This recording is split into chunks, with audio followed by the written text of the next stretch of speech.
조선시대 신분 제도가 엄격했던 시절, 한양에서 멀리 떨어진 어느 고즈넉한 시골 마을의 머리는 비상했지만 신분이 미천한 한 소년이 살고 있었습니다. 이 소년의 운명은 과연 어떻게 흘러갔을까요? 지금부터 그 파란만장한 사연을 풀어보겠습니다. 옛날 옛적, 그 마을에는 나이 지긋한 박 훈장님이 운영하는 작은 서당이 하나 있었습니다. 훈장님은 과거 높은 벼슬을 지냈다는 소문이 있었지만 지금은 그저 아이들을 가르치는 것으로 소일하고 계셨죠. 서당은 마을 어귀의 커다란 느티나무 아래 자리 잡고 있었는데 아침이면 마을의 양반과 중인 자제들이 하나둘씩 모여들곤 했습니다. 아이들은 공손히 절을 올리고 훈장님 앞에 나란히 앉아 낭낭한 목소리로 글을 읽기 시작했습니다. 훈장님의 맑고 깊은 목소리로 풀어주시는 천자문과 사서삼경 이야기에 아이들은 모두 고개를 끄덕이며 학문에 정진했습니다. 그런데 이 마을에는 안타까운 사연을 가진 소년이 하나 있었습니다. 이름은 현웅, 부모를 일찍 여인 고아의 천민 신분이었죠. 현웅은 그 누구보다 배우고 싶은 마음이 간절했지만 천한 신분 때문에 서당 안으로는 발걸음조차 할 수 없었습니다. 소년은 남들보다 머리가 비상하여 한 번 본 것은 있는 법이 없었고 깊은 생각에 잠길 줄 아는 아이였습니다. 현웅은 매일 아침 일찍 일어나 마을 심부름으로 겨우 끼니를 해결했지만 마음 한구석에는 늘 배움에 대한 갈증이 타오르고 있었습니다. 서당 앞을 지날 때마다 들려오는 훈장님의 가르침과 아이들의 글 읽는 소리에 현웅은 저절로 발걸음을 멈추고 귀를 기울이곤 했습니다. 어느 날 현웅이 큰 용기를 내어 서당 문 앞에서 머뭇거리고 있을 때였습니다. 마침 밖으로 나오시던 박 훈장님이 현웅을 보고 빙그레 웃으시며 물었습니다. 얘야, 무엇을 그리 망설이고 있느냐? 들어오고 싶어 그러느냐? 소인은 공부가 너무 하고 싶사옵니다. 하지만 신분이 천하여. 현웅의 간절한 눈빛을 본 훈장님은 잠시 생각에 잠기시더니 이내 인자한 미소와 함께 손짓하셨습니다. 그렇다면 들어오너라. 배우고자 하는 마음에 어찌 귀천이 있겠느냐? 그날 현웅은 생애 처음으로 서당 안에 발을 들여놓았습니다. 다른 아이들과 함께 앉아 훈장님의 가르침을 받게 된 현웅의 눈은 밤하늘의 별처럼 반짝였습니다. 현웅은 한 글자도 놓치지 않으려 온 정신을 집중했고 워낙 머리가 영특했던지라 다른 학동들 사이에서도 금세 두각을 나타냈습니다. 영특한 지고. 너희들도 이 아이를 본받도록 하여라. 참으로 기특한 아이다. 하지만 양반과 중인 자제들은 훈장님의 칭찬에 약이 오를 대로 올랐습니다. 훈장님이 잠시 자리를 비우기라도 하면 현웅을 향해 모진 말을 내뱉었습니다. 천민 주제에 내 주제를 알아야지. 글 좀 배운다고 더러운 신분이 깨끗해지기라도 한단 말이냐. 그게 아니오라. 소인은 단지 입 닥쳐라. 어디 어른들 배우시는데 너 따위가 입을 놀리느냐. 썩 가서 물이나 떠오너라. 주변 학동들은 배꼽을 잡고 웃으며 돌아가며 현웅에게 모욕을 주었습니다. 하지만 현웅은 묵묵히 그 모든 것을 감내했습니다. 그러나 기쁨도 잠시, 마을에 큰 소동이 일어났습니다. 양반 자제들의 부모들이 들고 일어난 것이었죠. 훈장님, 어찌 천한 것과 우리 귀한 자식들을 한자리에서 가르치신단 말입니까? 당장 내보내시오. 빗발치는 항의의 훈장님도 어쩔 수 없이 현웅을 불러 타일렀습니다. 얘야, 미안하구나. 잠시만 밖에서 기다려주겠느냐? 현웅은 실망했지만 훈장님의 따뜻한 마음씨를 알기에 조용히 고개를 끄덕이고 서당 밖으로 나왔습니다. 그 다음 날부터 훈장님은 현웅에게 매일 아침 서당 마당을 쓸게 하셨습니다. 그리고는 평소보다 훨씬 큰 목소리로 아이들을 가르치기 시작했죠. 자, 오늘은 논어를 배워보자꾸나. 공자께서 훈장님의 우렁찬 목소리는 서당 담벼락을 넘어 마당을 쓸고 있던 현웅의 귀에 또렷하게 들려왔습니다. 훈장님께서 자신을 위해 일부러 큰 소리로 가르쳐 주신다는 것을 깨달은 현웅의 눈가에 뜨거운 감사의 눈물이 맺혔습니다. 그때부터 현웅은 매일 아침 서당마당을 정성껏 쓸면서 귀로는 훈장님의 가르침을 한 자도 놓치지 않고 들었습니다.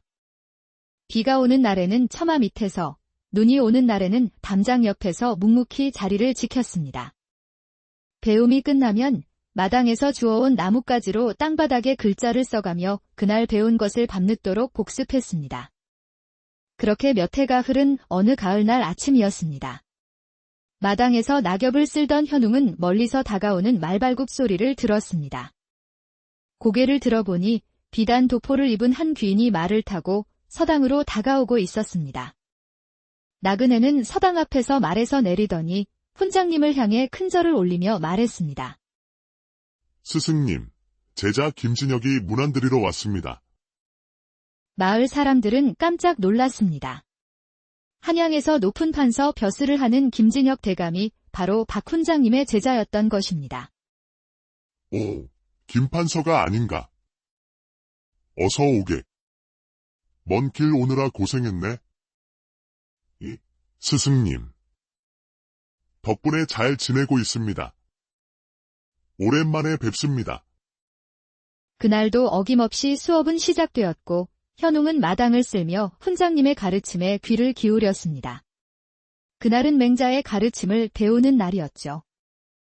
맹자께서 말씀하시되 하늘이 장차 큰 임무를 내리려 할 때는 반드시 먼저 그 마음을 괴롭게 하고. 맹자의 말씀은 현웅의 마음 깊이 와닿았습니다. 현웅은 빗자루를 든 채 무심코 나뭇가지로 땅바닥에 훈장님이 읊으시는 한문 구절을 써 내려가기 시작했습니다. 스승님의 가르침을 듣던 김판서는 문득 마당에서 글자를 쓰는 소년의 모습에 호기심이 생겨 슬그머니 다가갔습니다. 그리고는 깜짝 놀라고 말았습니다. 소년이 나뭇가지로 쓰는 글씨가 명필가의 그것처럼 아름다웠고 어려운 한문 구절을 한자도 틀리지 않고 정확하게 쓰고 있었기 때문입니다. 속삭임. 어찌 저 어린아이가 이토록 깊은 학문을. 수업이 끝난 후 김판서는 스승님께 현웅에 대해 물었습니다. 스승님, 아까 마당에서 글씨를 쓰던 아이는 누구입니까? 현웅 말이냐? 참으로 기특한 아이지. 비록 신부는 천민이지만 배움에 대한 열정이 남달라 내가 따로 가르치고 있다네? 천민이라고 하셨습니까? 저런 재주를 가진 아이가? 훈장님은 현웅의 안타까운 사연과 남다른 총명함에 대해 자세히 들려주었습니다. 저런 재주를 가진 아이를 이 시골에 그냥 두기엔 너무나 아깝습니다. 제대로 가르치면 훌륭한 인재가 될 터인데. 사실 김판서에게는 깊은 고민이 있었습니다. 40이 넘어 귀하게 얻은 외아들 규현이 있었는데 마음씨는 착하지만 머리가 영 따라주지 못했기 때문입니다. 대대로 명문가였던 집안의 대를 이어야 할 아들이었지만 아무리 가르쳐도 글 공부가 늘지 않아 늘 속을 끓이고 있었습니다. 한숨, 이 아이가 앞으로 우리 가문을 이어가야 하는데 어찌하면 좋을꼬? 며칠간 현웅을 지켜본 김판서는 큰 결심을 했습니다. 스승님과 오랫동안 이야기를 나눈 뒤 현웅을 따로 불렀습니다. 얘야, 나와 함께 한양으로 가지 않겠느냐? 내가 너를 양자로 삼아 제대로 된 스승 밑에서 마음껏 공부할 수 있게 해주겠다. 현웅은 자신의 귀를 의심했습니다. 꿈에도 그리던 기회가 눈앞에 다가온 것이었죠. 정말입니까? 소인 같은 천민도 그런 큰 은혜를 입을 수 있단 말씀이십니까? 그렇다. 단, 쉬운 길은 아닐 것이다. 각오가 되어 있느냐? 네. 대감마님, 어떤 어려움이라도 이겨내겠습니다. 이렇게 해서 현웅은 김판서를 따라 한양으로 가게 되었습니다. 하지만 한양의 저택에 도착했을 때 그를 기다리고 있던 것은 차가운 시선이었습니다. 대감, 이 아이는 누구입니까? 어찌 이런 행색의 아이를 데려오셨는지요? 김판서의 부인인 최씨 부인이었습니다. 남편에게 자초지종을 들은 최씨 부인은 얼굴이 하얗게 질렸습니다. 양자라고요. 그것도 천한 것의 아이를? 절대 안 됩니다. 우리 규현이가 있는데 어찌 천민을 드린단 말입니까? 당장 돌려보내세요. 부인, 그 아이의 재능을 직접 보면 생각이 달라질 것이오. 우리 가문의 미래를 위한 일이오. 부인의 극심한 반대에도 김판서는 뜻을 굽히지 않고 현웅의 신분을 세탁하여 양자로 입적시키는 절차를 모두 마쳤습니다.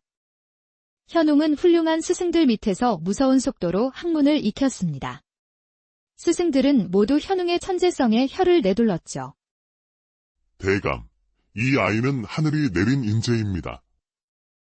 가르치는 것보다 배우는 것이 더 빠르니 제가 오히려 배우는 기분입니다.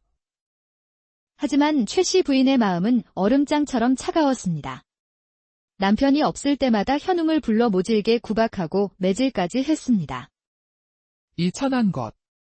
내가 감히 우리 집안의 양자 행세를 해. 내 존재 자체가 잘못이다. 당장 이 집에서 나가거라. 현웅은 묵묵히 매를 맞으며 모든 수모를 견뎠습니다. 공부할 수 있다는 것만으로도 꿈같은 일이었기 때문입니다. 최 씨 부인은 현웅에게 집안의 온갖 굳은 일을 시켰고 심지어 아들 규현의 요강까지 비우게 했습니다. 내가 날고 긴다 한들 넌 그냥 우리 규현이의 종놈일 뿐이다. 명심하거라. 예, 마님. 명심하겠습니다. 먹여주시고 입혀주시는 은혜에 감사할 따름입니다. 그러나 현웅의 마음씨는 비단결 같았습니다. 어머니의 구박을 원망하기는커녕 오히려 친동생이 된 규현이를 극진히 아꼈습니다. 형님, 이 글자는 너무 어려워요. 도무지 모르겠어요. 규현아, 이리 와보렴. 이것은 배울 학자란다. 아이가 지붕 아래에서 두 손으로 무언가를 배우는 모양이지. 어렵게 생각할 것 없단다. 현웅은 규현의 눈높이에 맞춰 재미있는 이야기와 그림을 곁들여가며 인내심 있게 그를 가르쳤습니다.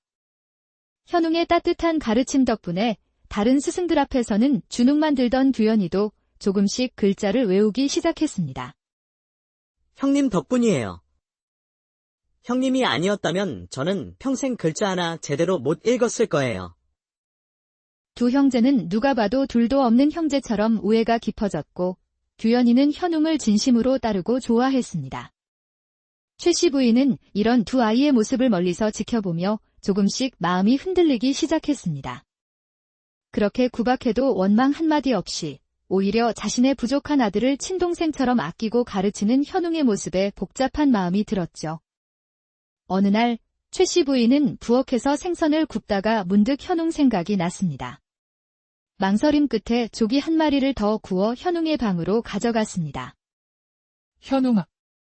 이것은 이 어미가 직접 구운 생선이다. 공부하느라 힘들 텐데 맛있게 먹거라. 어미라는 한마디 말에 현웅의 눈에서 뜨거운 눈물이 흘러내렸습니다. 지금까지 쌓였던 모든 서러움이 눈 녹듯 사라지는 순간이었습니다. 네, 어머니. 정말 고맙습니다. 그날 이후 최 씨 부인은 현웅을 친아들처럼 아끼기 시작했습니다. 현웅의 진심이 마침내 모두의 마음을 움직인 것입니다. 세월은 흘러 두 아들은 장성했고 과거 시험이 다가왔습니다. 현웅아, 긴장하지 말고 평소 실력대로만 하거라. 우리 아들이라면 분명 좋은 결과가 있을 게다. 어미는 널 믿는다. 며칠 후 당이 붙었습니다. 현웅은 전국 수석인 장원급제를 차지했습니다. 온 집안은 기쁨으로 들썩였고 김판서의 가문은 크게 빛나게 되었습니다. 현웅은 곧바로 높은 벼슬에 제수되었습니다. 한편 규현이도 현웅의 도움으로 꾸준히 공부한 덕에 작은 벼슬 하나를 얻어 자기 앞가림을 할 수 있게 되었습니다. 현웅은 높은 벼슬에 올랐지만 교만하지 않았고 청렴한 관리로서 백성을 아끼고 나라에 충성하며 모든 이의 존경을 받았습니다. 세월이 더 흘러 현웅은 어느덧 나이가 들어 벼슬을 내려놓을 때가 되었습니다. 경은 나라의 큰 기둥인데 어찌 벌써 벼슬을 그만두려 하는가? 전하, 이제는 고향으로 돌아가 제가 받은 은혜를 갚고자 합니다. 후학을 양성하는 일에 남은 생을 바치고 싶습니다. 임금의 허락을 받은 현웅은 고향 마을로 돌아왔습니다. 마을 사람들은 정승까지 지낸 현웅을 엎드려 맞이했습니다. 현웅은 옛 은사님이신 박훈장님의 무덤을 찾아가 깊이 절하며 다짐했습니다. 스승님, 제가 이렇게 성장할 수 있었던 것은 모두 스승님 덕분입니다. 이제 제가 스승님의 뜻을 이어가겠습니다. 몇 달 후, 현웅은 마을에 새로운 서당을 열었습니다. 그리고 모든 마을 사람들 앞에서 선언했습니다.